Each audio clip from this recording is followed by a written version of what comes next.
Welcome to another episode of The Real Podcast with Eric Latshaw and Nico DiGiorno. We have an awesome guest today.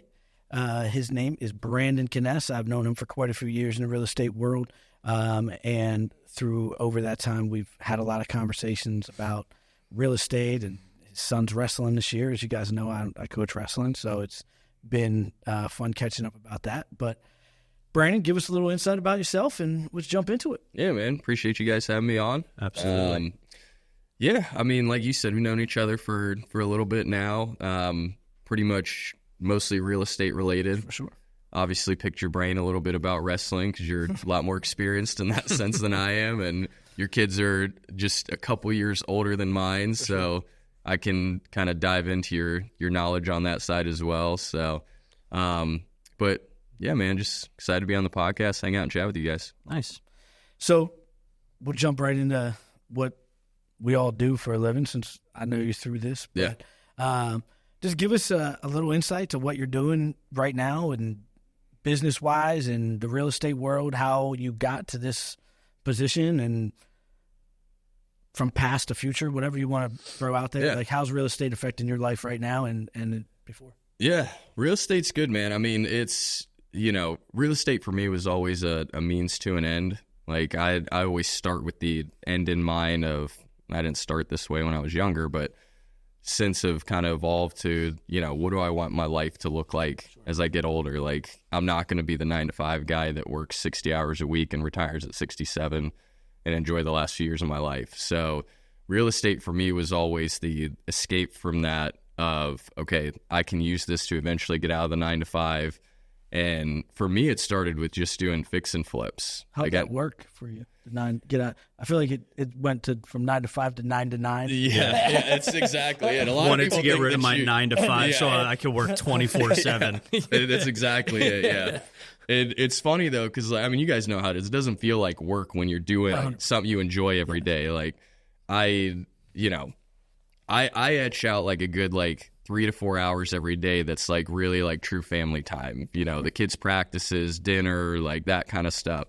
But outside of that, you know how it is. I'm on the phone nonstop, doing work at 10 o'clock after the kids go to bed. Sorry to cut you off there, but I think that's an important part of what you're going to talk about today, and what we can, throw out here. Shutting it down, for etching out 3 to 4 hours of family time. Yeah. Sounds extremely difficult to me. Yeah. So, what's that look like? Are your phones off, or just not? What's it? Give us a heads up. For me right now, and this kind of changes season to season depending on where we're at business-wise, but for me right now, it's me passing, let's use sports, for example. If the boys have practice, right now they have, back-to-back baseball. So I have, 3 hours where I'm just, with them. And so if stuff comes in, I'm a one-man show. Sure. And my wife helps out. So, my wife has my phone all practice. And when a lead comes in, she picks up the phone and calls them and schedules appointments or, answers questions or whatever it is. Sure. So it's impossible as a business owner to shut it off 100% completely. Yeah. It just is. When you're at my scale. I'm not saying once you get to a certain level you can't, but it's extremely difficult. Even we have a pretty large team, and I feel like it's still very tough somebody needs you, because the time that you shut it off is the time that yeah, dude, yes, yeah, it's exactly it. And it seems like when you shut it off, it like you said, it gets 10 times worse. Sure. Which is why none of us want to shut it off, because we're like, oh, it's going great, everything's good. Yep. Yeah. We'll just figure it out as we go here, because if I shut it off, everything's coming down. Yeah, that's exactly it. And I think that it's so important to shut it off. And I try and be really conscious about my kids not seeing me on my phone. Sure. So if they walk in the room, I'm putting an stick in my pocket. Yeah.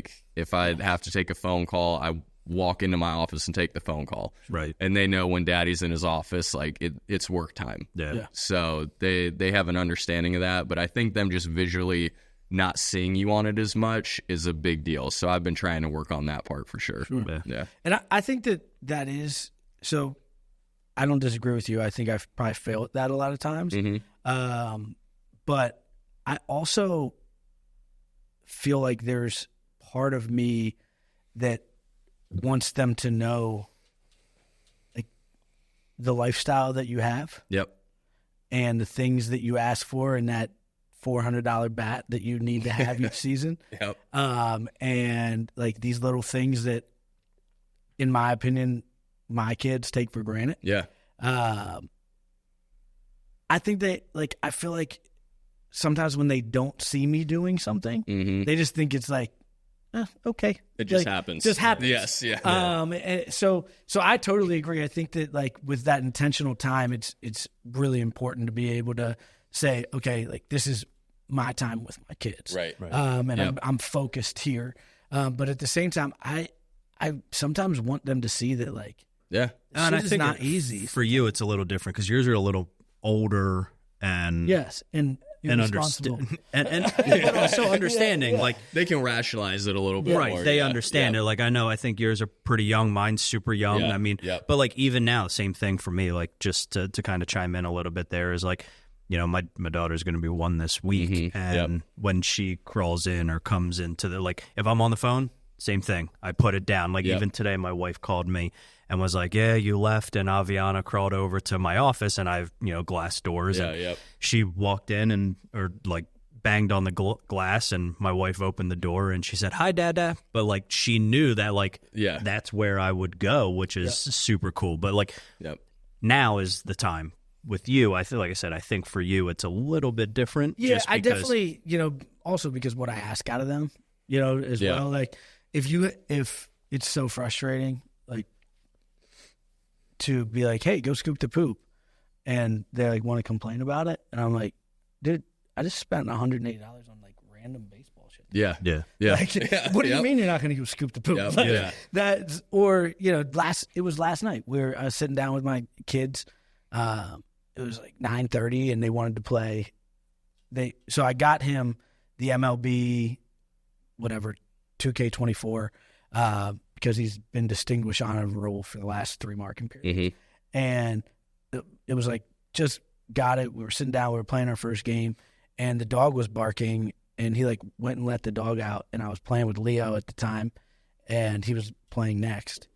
And he was like, "No, Leo, it's your turn." I was like, dude, you just asked for a brand new bag. Yeah. Like you wanted these special boxers for a cup so you didn't have to wear a cup inside your boxers.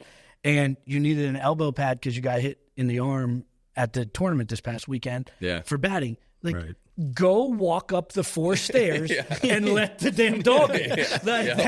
That is not a question anymore. And I feel like they don't think about that stuff because it's just kind of happens now. Right. Yeah. And I want them to see, like, the more and more that I deal with that mentality, I'm like, man, do they not really understand some of the sacrifice, commitment, dedication that goes into being able to get to this point? And they don't. Like, they can't rationalize it yet. Yeah. You know what I mean? Like, and I think, like, so my oldest, I think, is around your youngest. Like, my oldest is 7. And so he's at the point where I'm starting to have those conversations of like, dude, like that $100 glove is not free. Like daddy has to take those phone calls to pay for this. Right. And he's starting to understand that. And like how the other day he was saying to one of his brothers, Tyler, my middle son, I was on the phone and Tyler was being loud and Grayson made some comment. I can't remember exactly what it was, but he's like, Tyler, you gotta be quiet so daddy can make money. Like he's starting to like rationalize it. Like he understands it. Where like before, like he had no concept of it. And like my 5-year-old, he's still like, he understands like 1%. Like he's very in the early stages. And Easton, my 2-year-old, like no idea. No clue at all. Like he just like I'll be on an important phone call. He'll just come bust in my office like, "Daddy, be monster," and I'm like, I can't right now. Like, hold on, my son wants me to be the monster. Let me call you right back, real quick. Yeah, and sometimes like the people, exactly. Yeah. The people hear them and they'll be like, "Oh, do you need to go like hang out with your son?" And I'm like, and then I feel bad because I'm like, no, he's fine. Like, like they don't realize like his mom's like coming into the room right now to like pull him out and stuff. Like he's not home by himself, just like running around. But it's I think once like 7, 8, 9 years old, they start to kind of flip that switch of like, okay, like dad has to do this. Like it's not an option. And my wife and I talk about all the time, like our kids are they have so much more stuff and they're so much more blessed than like I didn't have like a terrible life growing up or anything like that, but like my kids, what they get compared to what I got growing up and the things they get to do compared to what I got to do, like it's so different. Yeah. Right. And it's obviously a different world that we're living in. It's become a lot more materialistic and like, you got to keep up with the Joneses and that kind of stuff. And like, I get it, but like you have to still have some kind of balance there. Yes. And they have to understand like, dude, you don't work for it, it ain't going to happen. Like, I don't care if daddy has $100 million when I retire, like, you're going to work to get some of it, or I'm going to give it to somebody else. Yeah. Like, 100%. period. Yeah. Hey, Dad. Yeah. I'll work. Yeah, right. You got $100 million. I'll figure it out. Not I'll quite scoop yet, as much poop as you need me to. Right. For the right price. All the poop. The neighbor's poop. Everybody's poop. Got it. I'm doing it. I'm down. No, but I think it is huge. I mean, you have boys as well, so we talked about that in one of the last podcasts that we had. It's just the differentiator, in my opinion, of raising boys and raising girls. I don't know how to be a girl. I do know how to be a man, and that's I want to be able to raise strong individuals that can have and understand what it takes to do what we need to do in this world. But at the same time, I love the fact that you are intentional about that time. Yeah. Because at the end of the day, I literally, my phone, you know how your phone like makes movies sometimes? Yeah. Which is crazy, but also scary. But it made like all these different ones with my kids like over the years. Over the years, yeah. And then I went back and like kind of edited it myself and did some different stuff to it. But like it goes so fast. Oh, dude, it's insane. To think that Braden is about to be 13, like I'm about to have a teenager this year. Jeez. And it feels like yesterday, like I was taking him home from the hospital or like hanging out with him, and when he was just a little kid. Yeah.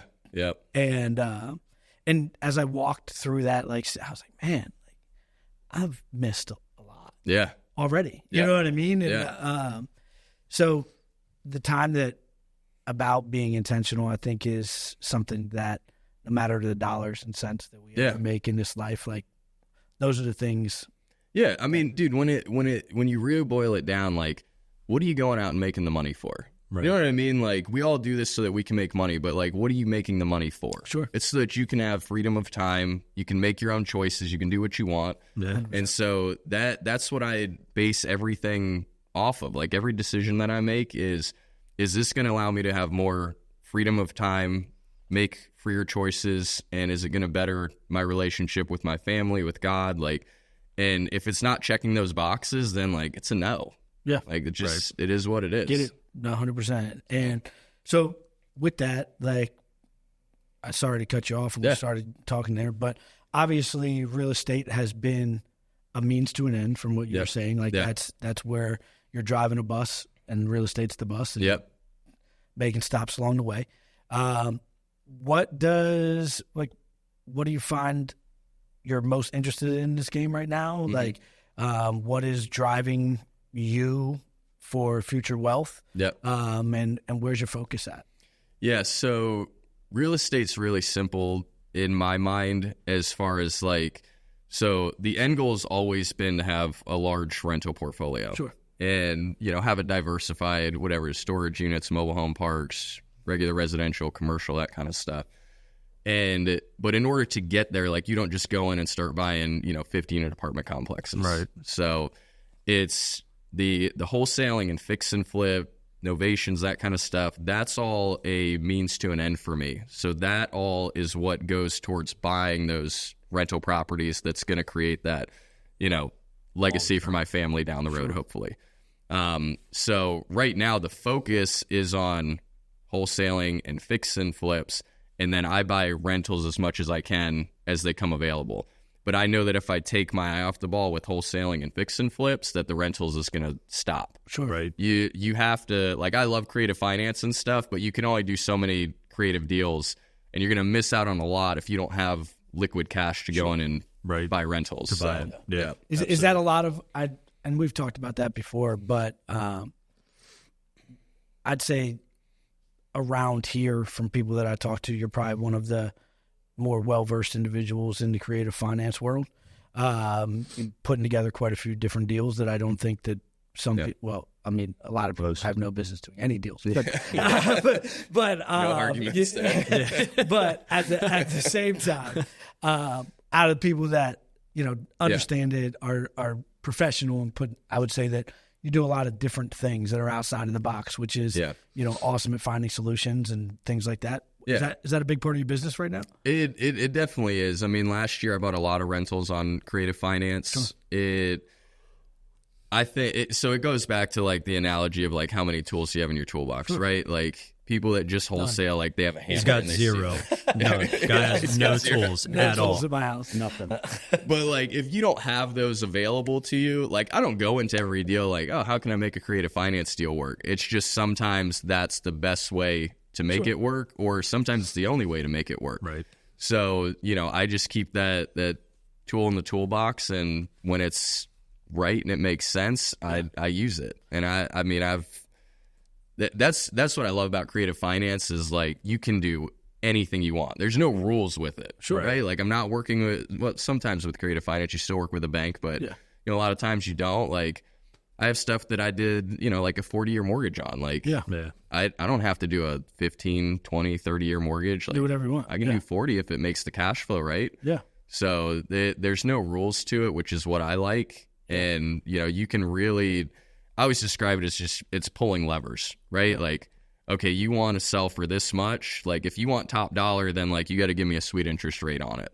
Sure. Or if you want a little bit higher interest rate too, then like, you got to give me a really good loan term then, or, whatever it is. So it's just moving levers around to figure out like how to make it. Yeah, exactly. Like, I'm just looking at the bottom line. Like, I just want to get a certain amount of cash flow out of it. And if I can get that, cool. Yeah. And I would think that in a lot of we don't do a ton, but of creative finance stuff. I mean, we have some different things, but not at your level. Not at that level. Yeah.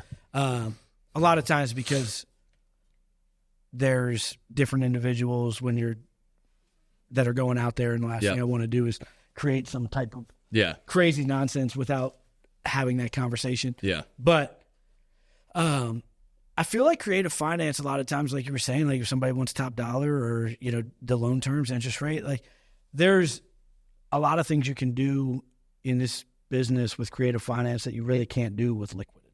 Yeah.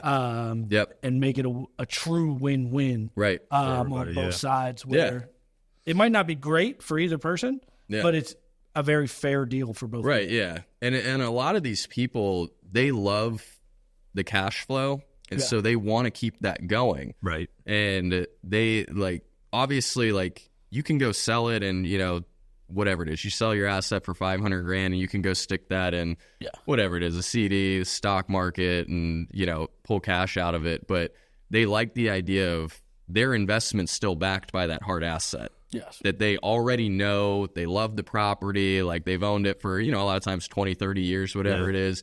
So, like, they know the exact asset that's backing their investment now that they have. Right. Where, you go invest in some random stock or something like that. It's like, do you really know? Like, you know what I mean? Like, you don't know if that CEO is going to, whatever. Crazy. Yeah, exactly. Something crazy could happen and the stock drops 80% overnight. So, that house is always going to be there. There's insurance to protect any, crazy stuff that happens. But a lot of them just love the monthly income that's coming in. Mm-hmm. So if you can hit their number while simultaneously hitting your number, it's almost always a win-win for both. That's awesome. Yep. That's sweet. That's, I think that a lot of individual. So my personal opinion about this business at this point is that 10 years ago, when, even 15 years ago, when people were really starting to like put out information. Yeah. About it, and then over the last there was a time where you could jump into this business with YouTube videos for free. Yeah. That's not the game anymore. No. I don't care what anybody tells you. You might find a deal here and there without finance, without the ability to market and do that. But it's blind squirrel finds nut every once in a while. Exactly. That's not the game anymore. Yeah. If you really want to do this at some type of rate, it's not free. Yeah. You got to get into it. There's a level of cash that you need to be able to get into this and perform. Yep. Or the people that are spending money are going to just really out of town. Yep. But creative finance, in my opinion, gives you the ability to, from what I'm hearing, and I think other people would question, it gives you the ability to really capitalize on every lead that you could possibly make a deal out of. Right. And I think that is a good way if someone's getting into this business. Yeah. Especially to be able to learn those tools, have those tools and put them on their tool belt, because if you're cash strapped when you get into the business for marketing, you need to be able to figure out a way, even if it's $200-$300 a month. Yeah. That if you can get that 4 times over and return it, that could be your marketing budget for one. Exactly. For one. Yeah. Whatever way you want to do it. So, I mean, do you feel that that's if somebody's coming into real estate now, that learning those things and getting those types of skills is a differentiator for you, and would be a differentiator for them from a lot of other people just out wholesaling and around? Yeah, I think that, so, obviously, the three of us especially know, like, the wholesaling market's just, like, severely oversaturated, like, especially in this area. It's borderline insane. And so I think that having that creative finance side, like you said, it at least gives you a chance at leads that, like, you otherwise wouldn't have been able to do anything with. Right. Wholesaling there's very specific numbers that you have to hit in order for, like, to make a deal work. And with creative finance, like, I've had several that I've paid retail for. Right. Like, you can't do that with wholesale. You can't do it with fix and flips. You can't do it with most exit strategies. Yeah.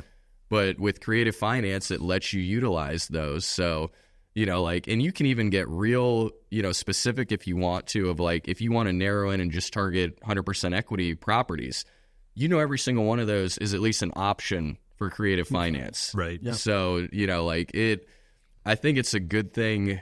It's tough to learn on the front end is the hard part. Wholesaling's real simple, right? Like ABC. Like, the concept's simple. There's obviously a bunch of fires and stuff we have to put out, but the concept is simple. Creative finance, because there's no, like, structure to it, it's a lot harder to learn. And sometimes people just learn, like, one aspect of it and then don't learn the other 99 ways to do it as well. So I think that's the hard part of learning all the different ways you can do it to make every deal potentially work. Yeah. And the challenges and objections, if you aren't educated on those, can be a very painful learning lesson. Yes, yeah, and that's just it. Is you can get in some trouble if you don't handle it correctly. Yeah. You know what I mean? Like, even if you don't have an attorney that's familiar with creative finance and how to structure those deals and the notes and mortgages and all that kind of stuff, like, it can come back to bite you in the butt later down the road. I can tell you, I've worked with attorneys that don't want to play with that game. Yep. Yeah. They're not too excited about what that could look like on the back end. Yep. Unless it's, like, very well documented and they have, like, every stinking thing, and they're like, no, you've covered all your bases. Outside of that, like, I've had them be like, I don't know. That's just it. Is like, it all comes, like, you just have to disclose everything up front. Everything's in writing. And a lot of it too, like, I've said no to people that, like, the deal was decent, but, like, I'm not comfortable with the person, like, because that person's gonna be my lender now, right? So, like, if I don't like that person or I'm not comfortable with them, like, it's not worth it to me. Like, I'll just walk away from it. So you have to have that type of relationship as well with the person of, like, okay, like, I like and trust this person to not handle this the wrong way if something goes south, whatever it is. Like, so that's the other aspect of it, is you really have to, there's a lot more relationship building on that side, because you're getting into a long-term relationship. Right. Wholesale and fix and flips, it's a short-term deal. You're in and out, and that's it. So with these people, it's a lot more like, sitting down, having a meal, like, it's a lot of back and forth with them where, wholesale you're fix and flip. planning long-term finance. Exactly. You know what I mean? That's something they probably not used to, and walking. And that's a lot of times they don't understand it. Like, a lot of people have sold a house before, so they understand when you're in their house, like, at least somewhat of how it goes. Right. And very few people have sold a house on owner financing. Yeah. So it's a lot more hand holding of, like, what to do. And, like, the first time you mention it, they're like, what? Like, why? their head's gonna. Why would I do that? And then you just walk. I'm just trying to sell and be done. And yeah, exactly. Yep. So in which case, you push them back over and say, you want to go that route? It's fine, but I got to give you this number. Yeah. Like you want this number, then we have to go this route. Sure. So. That makes sense. yeah, no, Yep. absolutely. All right. So obviously, it sounds like you've been around for how long? You've been doing real estate, honestly. My first rental was in 2012.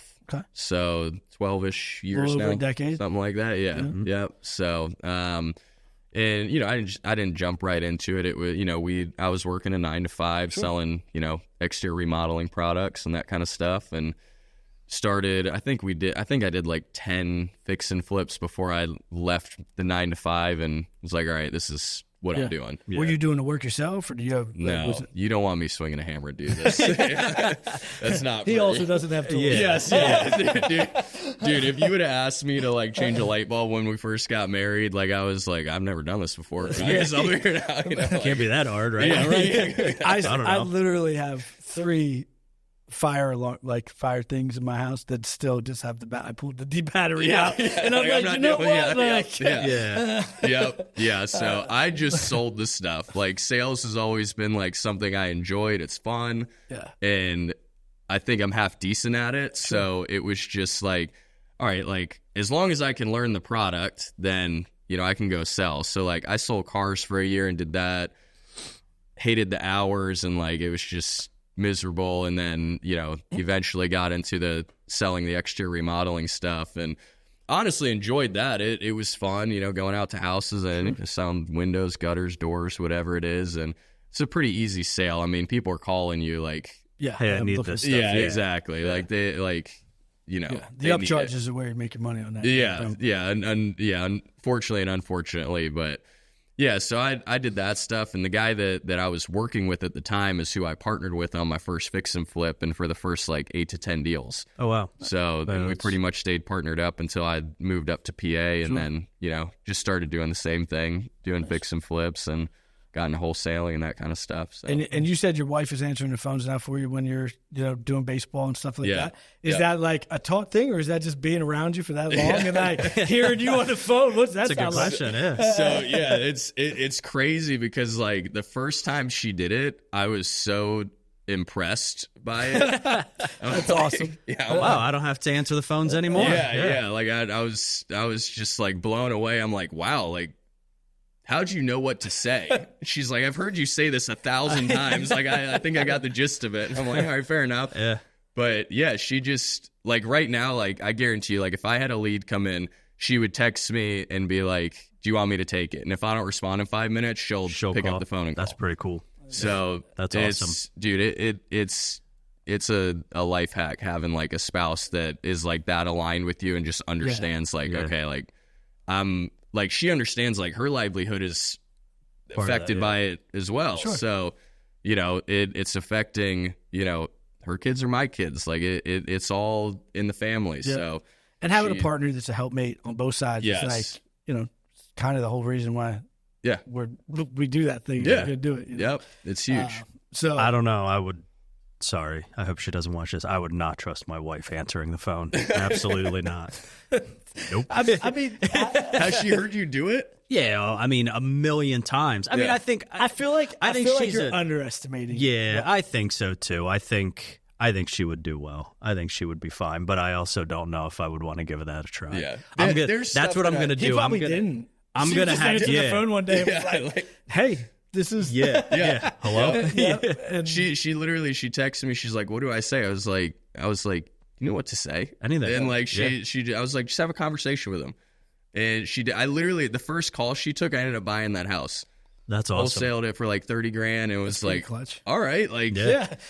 Pretty good. Yeah. Just do whatever you did last time. Yes, so that's awesome. And she forgets questions sometimes. And I understand that. The other day she took one. And I was like, "Well, how much are they looking for?" She's like, "I didn't ask that." It's probably the most important question you could ask. You could have asked nothing else, but if you asked that, really that's all I need. Yeah. And but having her there to do that, she works a little bit here and there, when she works PRN stuff as a therapist. So she'll pick up a few hours here and there, and then like if I'm doing this and she's doing that, then every once in a while a lead goes a little bit without someone calling it, which sucks. But it's just send them we run our thin way, like we'll call. that. That's how we operate. What's that? Just send them here. We'll call if that. No problem. We split deals before. It's I know. We'll make it happen. We've tried. We've had a couple that we try. We talk about that all the time too. Especially, we have a lot of investors that come on this. It's like the amount of times that I think you've called me or I've called you, and I'm like, dude, let's just not try and fight against this one. It's just going to be easier if we go in this and work together and we both make money and we're both happy and you're not fighting, I'm not fighting. There's a point where it's like when you have that mutual respect, it's just, it makes life so much easier. And that's where a lot of these knuckleheads out there that, like they'll never do that. Like that'll never happen. No, everybody has this mindset of like, it's cutthroat and all that kind of stuff. And like, it is to a point with certain people, but like, if you have a relationship, like I've known you guys for a long time, we've done deals together. Like I have zero concerns when I'm like, like we're talking the other day about one. I'm like, dude, just lock it up. Send me a JV agreement. Like I don't have any concerns. You know what I mean? Like I know it's going to get done. I know we're both going to make money and like, it's all good. Right. Like, and like you said, we could sit there and beat each other up over it. But the fact is, we're getting to the end and we're both going to end up making, or one of us is going to make money, but it's going to be what we would have made if we just split it at the end. Yeah, so exactly. Instead of going up there and just jacking the price up to where it doesn't make sense. Yeah. Why? Yep. Totally agree. Yep. And it is true because we do have, obviously it's easy when we're talking about real estate to have other people in the industry coming on the podcast and, but there is, in my opinion, just a mindset of like, hey, every single deal has to be, and I just don't. I've seen too much good come out of like healthy relationships that you can communicate, and granted, it's like playing any sport. Like if I have somebody that's my buddy on the other side, like I'm still want to win. Yeah. There's nothing wrong with that. Yeah.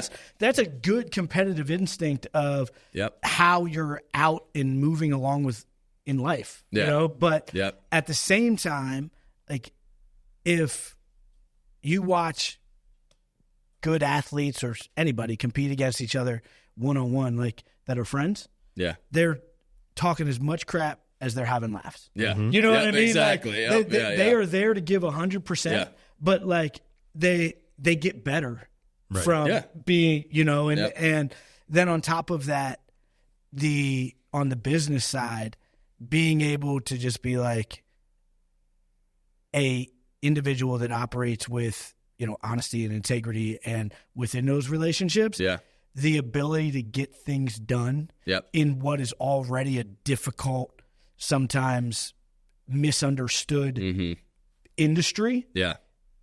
If you have those types of relationships, then it's not a run around and talk ish. Yeah. You know what I mean? Which I think is childish, and it just doesn't make sense to me.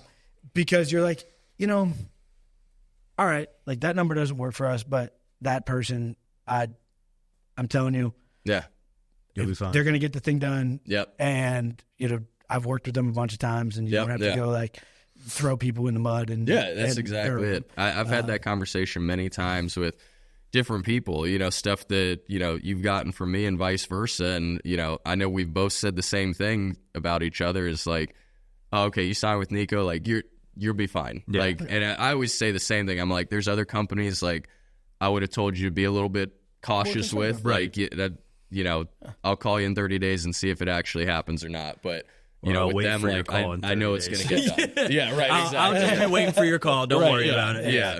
Exactly. And that's a real thing because we've talked about now probably way too many times on the level of entry in this industry is minimal. Yeah. So there's a whole like separation between people that do this the right way, and it's like used car dealers. Yes. You know what I mean? Yeah. Like there's some people that do it incredibly well. They are there to be professional, do it serve their clients the right way Right. and do the best that they can to provide you a service and meet your needs. Yep. And then there's a whole nother group that is Just trying to steal money, yeah, basically. or Exactly. wandering They're around just there. with not enough knowledge to not steal money. Yeah, Like, exactly. You know what I mean? Yeah. That- Whether it's intentionally or unintentionally, They can cause chaos out of just inexperience and ridiculous. My favorite thing was actually, I know one of our other ones we were talking about this, but my favorite thing was going off of that point.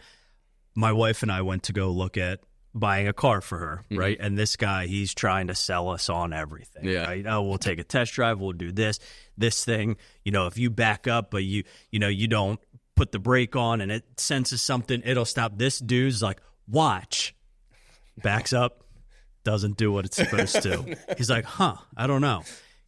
Does it again, doesn't do what it's supposed to. And me and my wife are like, gets out, he's like, oh, it's raining. He literally said, he's like, oh, it's raining, so let me go clean the sensor off. So he gets out, goes in the back, like I don't know what he was doing. He looked like he was wiping something off. I'm not even joking you. Gets back in the car, goes back, hits the wall. It just didn't even work. And he's like, maybe this one doesn't have it. And we're like, yeah, I would think not. Also not the one I'm going to be buying. Thanks. Literally, I'm like, okay, now. And you owe the dealer $500. It was hilarious. My wife was like, she's like sitting in the back seat. She's like, did that just happened? Like, it was hilarious. But that's, again, perfect example of like, I feel like there's a whole level of individuals that are doing that. Yeah. You know what I mean? Like, and the thing is, the homeowners don't even realize it. Of course They don't know any better to know otherwise. And like, that's what bothers me is like when I call and follow up with somebody and they're like, oh yeah, I signed with so-and-so. I'm like, who? Yeah. Like, dude, if I don't know your name, like, I'm not saying that to be arrogant, but like, we all know who the like real people are in this industry, in this area. So like, if I don't know who it is, and like then like I start having those conversations of like, and it happens all the time. You guys know this too. They call you back, like, so and so called me the day before closing and said they can't do it, blah blah blah, and like, you know, but then they still want the price that guy told them, and it's like, I already told you where I was at. Like, the reason I can't give you that is because I'm going to actually close on it. Right. Like, there's a difference between him and I and what I can provide you. So I'm not just making giving numbers. you a piece of paper. Right, yeah. You know what I mean? Yep. I'm going to solve your problems. Yes. And I tell people that in appointments all the time. There's a portion where I'll kind of discuss like, hey, look, like as we kind of go through this and we have these conversations and we start talking about the finance side, like I'm coming up with these numbers based on an actual calculation. I'm not just throwing something at you and hope you say yes. So like when I come up with these numbers, there's a reason that I'm coming up with that number, not because I don't know what I'm doing. I mean, I don't go. My mom used to say this all the time when I first started was, well, why would they sell it for that? Because I'm explaining as to why this is what it's worth based off of the calculations of what needs to be done. I don't walk into your place of business and say, hey, I think my arm's broken, so I'm just going to swing back there, grab the x-ray machine. I don't need you. Like, you're the professional. You're going to tell me why that is the thing. And that is, and even now too, and I'm not going to get too far into it, but like I'm even seeing people out there that are like, hey, I have appointments. Can I get a ride to the appointment? That was crazy. Wild. Gosh. Like, but that person is the person, you know, those people are the people that you think are going to buy your house. Yeah. Like, you know what I mean? Like we always say that's not how you, I mean, it is what it is. Right. That is what you know what it is. But I agree. Like, you have a lot of sellers that are looking for all these prices with runner's convenience. Yes. And the fact of the matter is that if you want the convenience of what of a cash transaction, no headaches, there's a price associated. Yes. You can't, you know, there's a cost somewhere in the middle, and you have to figure out if you're really stuck on getting the best deal. Right, yeah. Or if you want the convenience. Yeah. And we can figure out, like, there's somewhere in between there. Yeah. You know what I mean? But, like, there's also a separation. Yeah. And if you're not willing to commit to the separation, or there's no cost in your time, or you're not looking, you can't break it down on, you know, you're not also getting the same product as what you would, it's just different. Yeah. Right. And too many people do not do a very good job at really explaining that, and they just start throwing numbers around to get a deal done on paper, and it's just a crazy world out there. Yeah. Yeah, I think they get excited by just signing a contract, and it's like, you know that you didn't get any money. You're not doing anything. Like that, that's not how you didn't help anybody. Like, you actually probably hurt them, if we're being honest. Like, you cost them money. My pet peeve. That is like, I'll be like, all right, so we got a contract, but like the KPI is the same. Yeah. You know How many what I mean? did you close? Yes, right. We need to be able to. Yes. Like, I can write 90 contracts. Yeah. Like every lead that comes in, I can write a contract for. Yep, I get a contract every single day of the week, no problem. Like, but yeah, I mean, if they don't cash out. Yeah, exactly. And there's people that do that, unfortunately. Yeah. And deals are going to fall through. Like, we all understand that. Like, stuff happens. Like, I get it. But, like, dude, if you're dropping 50%, like, there's probably something wrong with the way you're doing it. 100%. Yep. All right. So we got into real estate there for a while, which is always good. I love to talk about that. And obviously, it's what drives part of what got you on the show. Yep. But we got into some family stuff.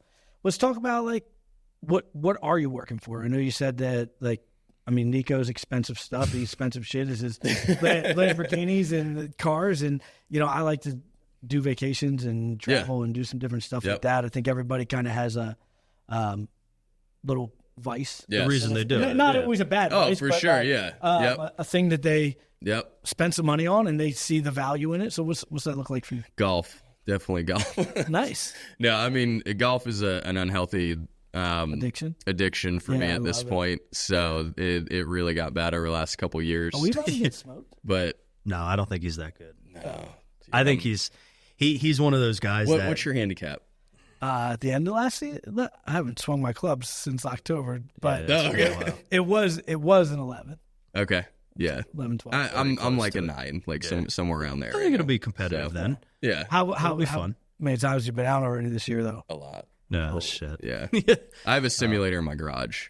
Oh, so that's gonna be cool. Yeah, but it's so like you've played on a simulator. I'm sure you both have. Like, it's different. You know what I mean? Like, you have a perfect lie every time. Yeah, like, but you still keep that swing. I think that's what the I got it for thing. the winter time, just so I could like go in there and swing a club. And like, my oldest loves golf now. Like, he's just as bad as I am. So like, he just always wants to go in there and just like. That's cool. Hit balls. Yeah. So, and you can have some cool time. Exactly. Like, hang out time with the kids in that situation is pretty awesome. Golf is one thing, but like that's really not like a. When you say golf, is that like going to cool courses or just like eventually? Are you a club nerd and go like I know people that just buy random clubs all the time. Dude, no. So like I never spent money on clubs up until like a year ago. Like I went and got fitted. Yeah, it was like the first like couple weeks kind of sucked trying to get used to them, but like afterwards I'm like, it's the greatest thing in the world. Yeah. Like it changed a lot. So at some point, probably when the kids are older and stuff like that, like I'd love to go on like, you know, like a 3-4 day golf trip, go to Pebble Beach and, Spyglass, like some nice courses and stuff like that. But, right now, like I'm not a big car guy. Like I drive an F-150. I tell him all the time, like, I don't know if I would ever get a Lambo, like no matter how much money I have. Not because I don't think they're really cool. Like, I tell them that all the time. It's just not like that's not what I want to spend money on. Like, it's just not me. But like, if you love that and that's like what's cool to you, then like, dude, I have no issue with people driving them. Like, no, me either. It's cool. And I don't like. It's never about like me. Like talking the issue on that, because people have different. Like he loves cars. He goes out on the weekend, hangs out with a whole bunch of car people that like that's what they do. Some of them probably shouldn't be doing it. I don't know. That's the thing is there's people who do it that like, dude, like you're having trouble paying your water bill. Like, what are you doing? Like driving this like $100,000 car right now? Like, it's certain levels, but like I think going back to your original question. Family trips is a big thing with us and like doing more of those, especially like as the kids start to get a little older and it becomes more enjoyable. Like taking a 2-year on a family trip is not it's not. You're just dealing with garbage the same stuff you're doing with it somewhere else. The 5 and 7-year-old are fun now. Taking care of your kids in a different location. Exactly. So I think in another like 2 years, as my youngest starts to get in that like 4 or 5 range, it'll start to get more fun. But you know, I would love to start going on some nice family trips and stuff like that, you know. Traveling, seeing different parts of the world. Yeah, exactly. Yeah. Like, you know, take them to Grand Canyon, bring them over to California, Hawaii, like that kind of stuff. Like, that's probably, but right now for me personally, like, it's golf and hunting. Like, that's where most of my, like, free money goes towards. Nice. Yeah. I want to hunt. I've never hunted, but I have like 3 hunting guns. Oh, that dude, I you bought got just to, but like, See, I've always wanted to go, but see, I'm not a very patient person. Yeah, that's my problem. Is I can't sit out there. Yeah. I need like deer season's no joke, dude. Like That's what I'm they're out saying. there. Like when I went the one time I went, I was like, this is so stupid. Yeah. Because I went out there like 4:30 in the morning. Yep, yeah. It was freaking cold. Yeah. We were on a mountain, and I mean frigid cold. Yeah. Not Yeah. like, Yep. oh, this is kind of cold. I had multiple layers on, and I was like, Not your you know thing. what? It's 8. I haven't seen anything, and like I'm hungry, I'm freezing. Like, But I still want to like do it. Like I feel like it would be fun, but the same thing. Like I hate the cold. Yeah. I don't like sitting because I am constantly on the go. Yeah. I'm a very impatient person, so I Go need hunt for something, instant like, different. gratitude. like So no, you know small what I game do? Or like, I just make those good clay friends pigeon who are joints? hunters, and then I just get the cool shit that they have. Say, hey, let me buy some meat off of you, because then I don't have to go it's sit not there. as cool as killing it though. I No, would I say, know. but Dude, so that's exactly it. Like, the first time I went hunting, my father-in-law took me out. Same thing. We're up on a mountain. We had to hike like a mile up this mountain. I felt like I was going to die when we got to the top. And we're sitting there, and it's like 10 o'clock. We've been in the woods for like 6 hours or something like that. And I'm like, this is so freaking dumb. And because I'm same as you, like, I want to be moving. Like, I don't just want to like sit there and hang out. And then like we saw some deer, and like I shot my first one. Like it, like you're just Changed it. It was hooked like, after that. all right. It's almost like the first time you like see your child. Like it just like that switch flips. Like that's what I was like. That was awesome. Like, so, I think I would enjoy hunting yeah. if we were just always driving the mountain. Yeah. Right. If you were Like, moving around. like if Yes, when yeah. you're like driving a mountain and you're like moving with a group, and Right, like, yep. you don't have to worry about as much Yeah. different stuff, and you're not just sitting there freezing. Yeah. And you can make a little bit more noise. Yep, because yeah. like you're actually kind of trying Right, to yeah. yeah. So but I just You also got to go to places where like you're gonna see a lot of deer. Right. Like Which that's I the other thing. Like if you go somewhere and like you don't see a deer all day, like I so like when I hunt, like so I only have 3.5 acres where I'm at, but like I back up to like 50 acres of like farmland that I can hunt. So like I have like this big redneck blind that's like it's enclosed, has windows. Like I can bring a little space heater in there, and like I can just sit there on my phone with like the window open. Yeah. And like I know like I see multiple deer every single time I go out. So like when you hunt like that, like it kind of different. Yeah. Anytime someone wants to go, he the puts first a time salt I lick boot, there. Yeah. The other side. Yeah. He's like, no, there's always deer. I'm surprised. But it's like it changes it when you have constant things to like look at and stuff like that. Like that's what makes it fun. And then like you know, again, my boys are starting to get into it now, so like they're always like, you know, I want to go sit in the blind. I'm like, all right, it's cool. Yeah. And then we get to like that's just more quality that's cool. alone time. Like can't be talking on my phone out there, you know. So Do you hunt any other like? Some people go on crazy hunts. I go to Illinois like every other year. Okay. With Just one deer of my or, buddies. like, whitetail. Bow or Bow. Okay. Yep. Yeah. I use bow like 95% of the time. I pull out a rifle at the end of the year if like I need some meat, because that's basically the only red meat we eat. Yeah. And so we do like we go through about 3 deer a year on average. Wow. I can grub on some backstraps, dude. Dude. Yeah. Yep. That's the thing. The My dad's a venison's big so hunter, good. so like I know, but I just don't find any joy in it. Like See, I would like to do one of those like excursion things though. Like throw me up in the helicopter and let me shoot some warhogs running around. yeah, that's like different. Yeah, that would be cool. Yeah, yeah. Like That'd be AR-15 hanging out of a helicopter. No shit. that'd be awesome. That's fun. Yep. That's And not that's the really thing. hunting. There's so many different kinds of hunting. Like you can find something, you know what I mean, that's enjoyable. Like if you like that fast paced stuff, go on a hog hunt down in Georgia or Florida or something like that. Like you'll have plenty of things to shoot at then. That's why. I could just go to Allison Hill if I needed that too. Just run around out there. Only problem is they're shooting back.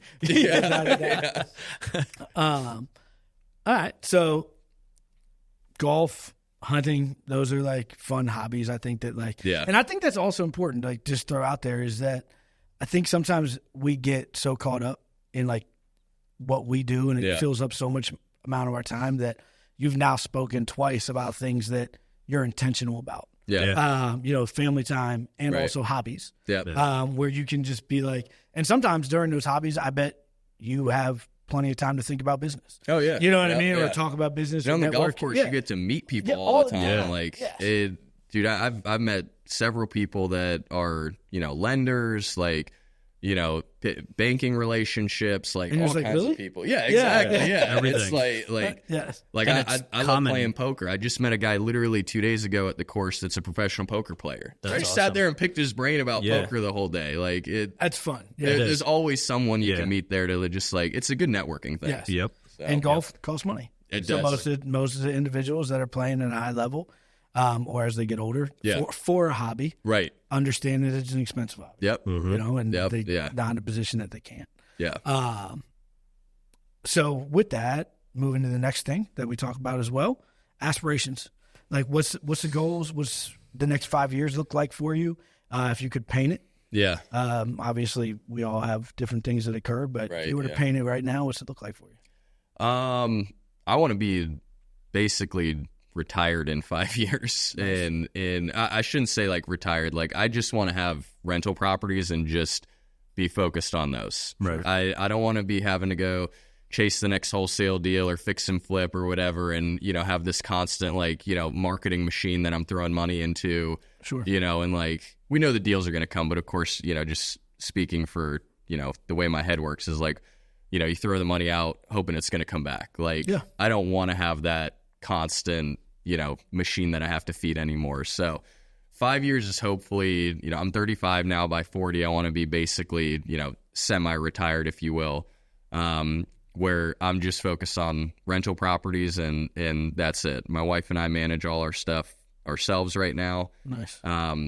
And she do as good on the phone there too. Yeah, she. But my question is, what happens if you need to fix something? Because apparently you said you're not good with a hammer. Yes, that's why you pick up the phone and call somebody. He sends his wife for that. Yeah, exactly. I don't do anything. I'm just kidding. She actually runs the whole business. I'm making all this up right now. No, but yeah, she. That's the goal is 5 years retired, rentals, all that good stuff. Taking a lot of kids or a lot of my kids on family trips and that kind of stuff. And just like, I just want to, like my kid 12, 10, and like 7 is basically their ages when I retire. Yep. That's a good age where like you still got lots of time left. They're at a fun age, like that kind of stuff. Like a lot of big things coming Exactly. Yeah. And so like, I think if I can just like really like be semi-retired at that point where I can dedicate a lot more time to them with whatever they want to do. Like if it's sports, cool. If they get into something else, like that's fine too. But I don't ever want them to have that doubt of like, was daddy present? Did daddy love me enough to do this and that? Right. Like I didn't have a great relationship with my mom growing up because she just like my mom and dad are still married, but she just like wasn't around a lot. Sure. And so it was like, that's what's always kind of driven me and been my biggest fear is like, I don't ever want my kids to have that thought or question in their mind of like,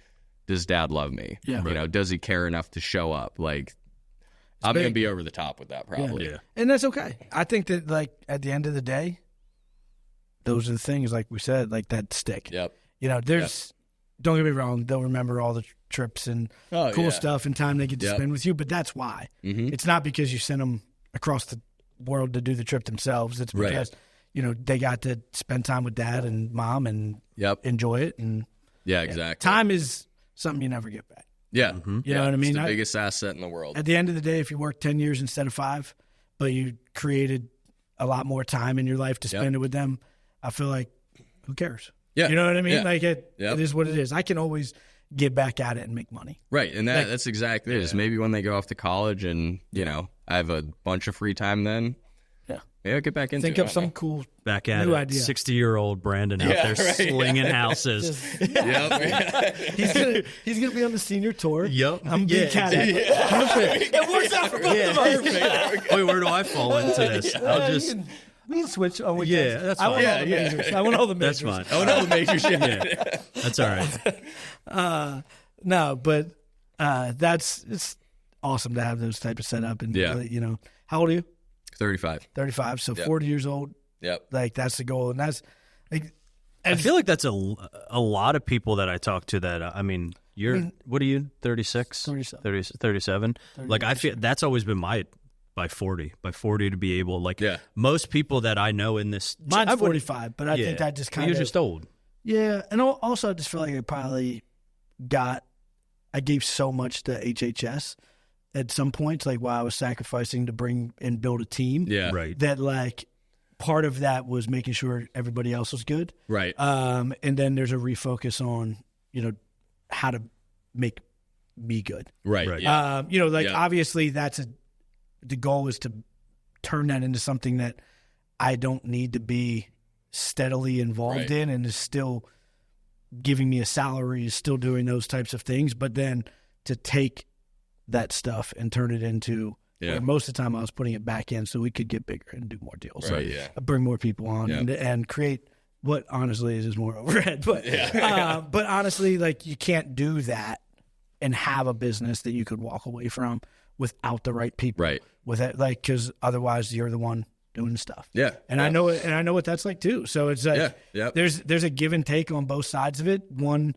I feel like is probably a faster way out is the one man band. Yeah. Because it's all here. Yeah. You know what I mean? Yeah. And then the other side of it is, you know, if I can get that to last another 10 years with a CEO in place or 15 years with a CEO in place, like that has its own. Oh, for sure. Yeah. The way that you're set up and, you know, the bigger companies, like, I totally get it. You know what I mean? But it's a headache. Absolutely. But like, you have something that, like, you're creating something that can, you know, a business that can continue to feed you without you having to do anything day to day. Like, if I'm not there, like, my business isn't going to feed me. Right. Which is eventually why the rentals come into place, right? And then, like, you know, I can still have minimal involvement in there, but you have a business that, like, you could potentially sell off one day, you know. With the right leadership and right people. Exactly. You know what I mean? Once you get the right structure set up there, you know, you'll find a good employee at some point. I don't know, but but, you know, you'll definitely I've obviously, you know, like, I've seen both sides of it. 100%. And, you know, again, it comes down to what you like and what you're comfortable with. And, like, I just came to the realization that, like, I like small and simple, with the understanding that, like, if I turn it off, it's off. Like, there's nobody else making the phone calls. There's nobody, you know, going on the appointments. But there's part of that, like, if you're doing it the right way, like, the sacrifice is just different. Right. You know what I mean? Yeah. Where, like, you're making decisions to sacrifice that cash flow for, you know, more and more rentals. More, like, constantly searching for that product. Yeah. You know, and then on that side, I'm constantly searching for the right people, the right individuals that I can trust and, like, want to be in that role where I don't have to be day to day. Yeah. You know, and both have a cash flow in the back end. Yeah. But they're definitely different sacrifices. One is very a very strong value of product. Yeah. Like, the house isn't going to change. Where this one is a constant oversight of, like, a 30,000-foot view to make sure that things aren't going down. Right. You know what I mean? Yeah. And, so there's a little bit of play in that. Your asset is your systems and your people. Yeah. You know what I mean? 100%. Like, it's a different asset class. It is all it is. So, sometimes harder to manage. Yeah. But, you know, sometimes, but yeah. But at the same time, also a huge blessing. Like, you know, it hopefully will eventually have value someday, or, you know, I can turn it on. And if it's something that my kids want, you know, where they can step into a role of, I mean, they're never just going to step into an ownership role, but they're going to work their way up. Start coming to clean daddy's office. Exactly. Because I think there's a lot more value in that. But so that's awesome. And then last one, we always talk about this. I think it's without a doubt especially with what you just said, a huge part of what we learn throughout the process of making decisions such as big, small, what we want to do with real estate, how we want to live our lives, all those things combined. Life lesson that you've learned throughout the process that if somebody could avoid having to deal with some of those headaches, that it would be helpful, or something that would be more on the side of like, this lesson has made it so that I can be successful, has really made a huge impact on my life, family, whatever it is. Right. Yeah.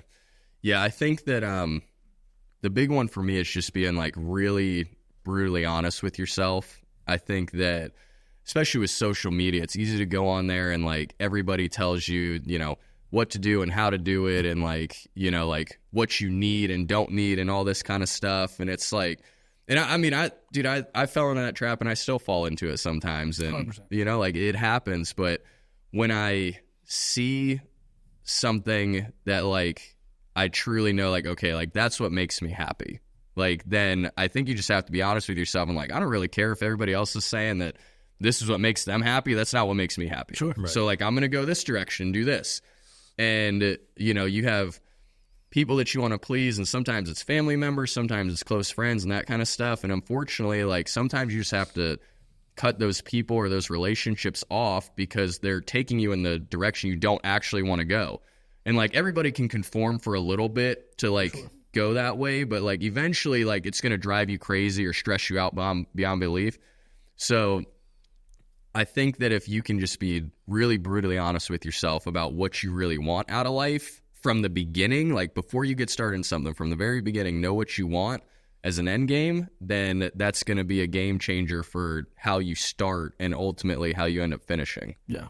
I could definitely see that's huge, 100%. And I feel like a lot of times we do have an idea of what that end looks like. And by nature, if things aren't perfect or what we're going through is like, oh man, I didn't know it was going to be this hard or whatever. Yep. We start to look at like little shiny bright lights other places, and then those decisions kind of steer us away from, and we don't even know it. You know what I mean? Yeah. Like we're like, no, I'm the goal is to provide for my family and do this, and so I'm going to go this, but you kind of lost.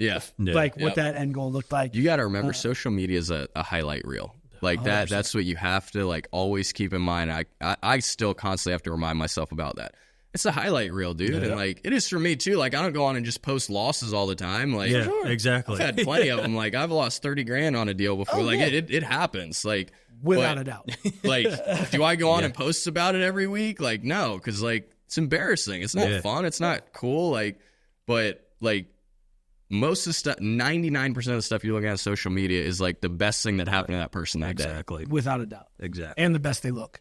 You're not lying. They're going to be calling me here soon for all those rentals in the garage. Hey, can you bring those back, sir? But my social looks fire. That's all that matters. No, it is true though, because it is, you know, people don't like being vulnerable there. They want you to see that they got it all together. A lot of times that's so far from the truth. But you know, that's life. It's they gave people a platform. Everything, like every aspect of your life is gonna suck or be difficult at some point, whether it's parenting, your marriage, like it, you know, business, like all of it. Like there's ups and downs in every aspect of it, and you just got to know, like, I don't care who you are or how perfect it looks, like everybody's going through that same garbage. 100%. Every single person. Different highs and different lows for everybody, obviously, but like they all got their skeletons and everything else. 100%. And you know, it takes work, sacrifice, dedication, commitment, all those things that you can apply to business. You got to apply to all those relationships. 100%. You know, because at the end of the day, there's ups and downs. And if you're not disciplined, because the motivation is gone. You know what I mean? Like, committed. Then might as well chalk it up. It won't. It won't be successful. One of those valleys is going to get too low, and you're just going to throw the towel in. Or one of the peaks is going to get too high. You know, I know that sounds crazy, but like, I have literally watched people get to a point where they're like, "I'm good. I don't need anybody." You know what I mean? And sometimes that's personal relationships as well. Yeah. You know, and Absolutely. it affects a lot of different pieces in it. So. Yep, for sure. Anyway, man, we appreciate you coming on today. Thank you. Love chatting, talking about real estate, talking about all this stuff. Yeah. And, if somebody wants to reach out to you and they have questions or deals, whatever it is, how do they get a hold of you? Yeah, just find me on Facebook, Brandon Knoess. That's my main source. I'm not on Instagram a whole lot, unfortunately. Fortunately and unfortunately, I guess. Yeah. But yeah, Facebook's definitely the easiest. Awesome. Yep. Perfect. So Now we're gonna reach go out to him swing. there. Follow us on the Real Podcast on Instagram. Just click follow. If you want to be on, please reach out. Yep. If you got a story to tell and we want to talk to you about it, we'd love to hear everybody doing big things. And even if you're not doing big things, what's your story you got to tell with us?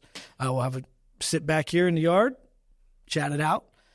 Thanks for joining us again for another episode of The Real Podcast, and we'll catch you next week.